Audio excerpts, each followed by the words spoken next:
আসসালামু আলাইকুম। আজকে আমরা কোনটি ডিএনএ ভাইরাস এবং কোনটি আরএনএ ভাইরাস এ সম্পর্কে আমরা জানব। আমাদের পরীক্ষাগুলোতে হতে পারে সেটা অ্যাডমিশন, হতে পারে সেটা কলেজ। অ্যাডমিশনগুলোতে দেখা যায় যে নিচে কোনটি আরএনএ ভাইরাস, নিচে কোনটি ডিএনএ ভাইরাস প্রায় সময় লক্ষ্য করা যায়।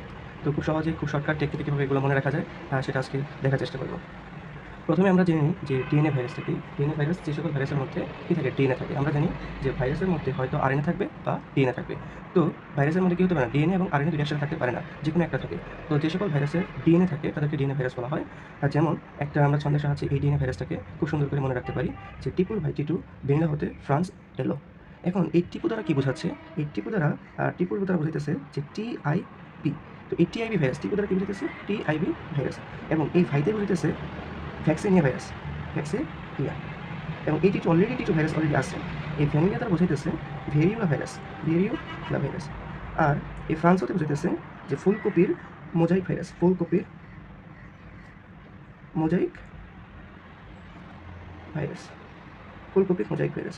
আর এই দ্বারা বোঝাইতেছে যে এডিনো হার্বিস। অর্থাৎ এই যে আমরা একটা ছন্দ দ্বারা মোটামুটি ৬টা ভাইরাসের নাম, যে সকল ভাইরাসগুলো সাধারণত ডিএনএ ভাইরাস নামে পরিচিত, জেনে ফেললাম। টিপুর ভাই টিটু ভ্যানিলা হতে ফ্রান্স এলো। এখানে টিপুর দ্বারা বোঝাচ্ছে টিআইবি ভাইরাস, এখানে ভাই দ্বারা বোঝাচ্ছে ভ্যাকসিনিয়া ভাইরাস, এখানে টিটু অলরেডি টিটু ভাইরাস আছে, এবং ভ্যানিলা দ্বারা বোঝাচ্ছে কি? Variola virus. ফ্রান্স থেকে কি বোঝাইতেছি আমরা? ফুলকপির মোজাইক ভাইরাস। এর মধ্যে আমরা বোঝাইতেছি এডিনো হার্বিস ভাইরাস। এখন এই ভাইরাসের মধ্যেও আরও কিছু ভাইরাস আছে যেগুলো হচ্ছে ডিএনএ ভাইরাস। যেটা হচ্ছে একটা হচ্ছে তোমাদের যে ডেঙ্গু ভাইরাস, একটা হচ্ছে ডেঙ্গু ভাইরাস, আরেকটা হচ্ছে হ্যাপাটাইটিস বি। আচ্ছা, এই যে ডেঙ্গু ভাইরাস এবং হ্যাপাটাইটিস বি হচ্ছে ডিএনএ ভাইরাস। অর্থাৎ এই সকল ভাইরাসের কি থাকে? আরএনএ বদলে কি থাকে? ডিএনএ থাকে। অর্থাৎ এই যে এই সকল ভাইরাসের বাদ দিয়া বাকি সব কিছুই হচ্ছে আরএনএ ভাইরাস। কারণ আরএনএ ভাইরাসের মধ্যে কী হতে পারে? আমরা যদি এখন আরএনএ ভাইরাসের মধ্যে একটু পার্থক্য করতে চাই যে আরএনএ ভাইরাস কোথায় হবে? যেমন আরএনএ ভাইরাস হতে পারে, এইচআইভি হতে পারে পোলিও ভাইরাস হতে পারে। তো তারপরে যে সকল ভাইরাসগুলো থাকে, তারপরে আসছে হচ্ছে করোনা ভাইরাস হতে পারে। অর্থাৎ এই ডিএনএ ভাইরাস বাদ দিয়ে বাকি সকল কিছুই হচ্ছে আরএনএ ভাইরাস। অর্থাৎ আরএনএ ভাইরাসের মধ্যে কী থাকবে? ওদের নিউক্লিক অ্যাসিডে থাকবে কী থাকবে? আরএনএ থাকবে। আর ডিএনএ ভাইরাসের মধ্যে কী থাকবে? নিউক্লিক অ্যাসিড হিসেবে ডিএনএ থাকবে। তারপর আরেকটা প্রশ্ন থাকতে পারে যে নিচে কোনটি লিপো ভাইরাস? এখন এই লিপো ভাইরাসকে আমরা মনে রাখতে পারি খুব সহজেই যে এইচআইভি।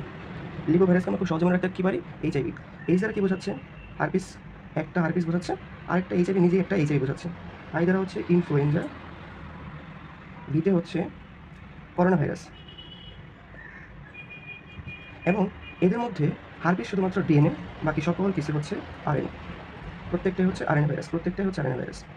আর হার্পিস ভাইরাস শুধুমাত্র ডিএনএ, আর বাকি ৩টা কি? RNA virus. তো আমরা খুব সহজেই আরএনএ ভাইরাস, ডিএনএ ভাইরাস, তারপরে লিপো ভাইরাসগুলো খুব সহজেই আইডেন্টিফাই করতে পারলাম। আমাদের হাসান স্যার বই অনুযায়ী এই মোটামুটি এই কয়টা ভাইরাসই ছিল, বা হাতে গোনা হয়তো ৩-৪